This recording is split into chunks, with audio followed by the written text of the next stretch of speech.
হয়, আজি 18/3/2025 তাৰিখে উত্তৰ পূৰ্বাঞ্চল সংখ্যালঘু ছাত্ৰ সন্থা চমুকৈ নেমচু দৰং জিলা সমিতিৰ উদ্যোগত আৰু বিভিন্ন আঞ্চলিক সমিতিৰ সহযোগত আজি আমি ধুলা হাইস্কুল ফিল্ডত ইফতাৰ মাহফিল আয়োজন কৰোঁ।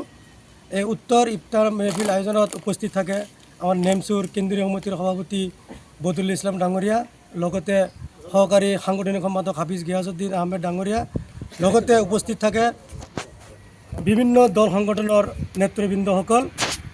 এই উত্তৰ অনুষ্ঠানত সকলো উপস্থিত থকাৰ কাৰণে আমি নেমচু দৰং জিলা সমিতিৰ তৰফৰ পৰা ধন্যবাদ জ্ঞাপন কৰিছোঁ আৰু সকলোকে আমি ধন্যবাদ জ্ঞাপন কৰিছোঁ যিসকলে আমাক সহায় সহযোগিতা আগবঢ়াইছে তেখেতক আমি ধন্যবাদ জ্ঞাপন কৰিছোঁ। বিশেষকৈ আমি ধন্যবাদ জ্ঞাপন কৰিছোঁ চাই কোম্পানীৰ সঞ্চালক তুলিকা গগৈ বাইদেউ ডাঙৰীয়াক, তেখেতক আমি নেমচুৰ তৰফৰ পৰা ধন্যবাদ জ্ঞাপন কৰিছোঁ।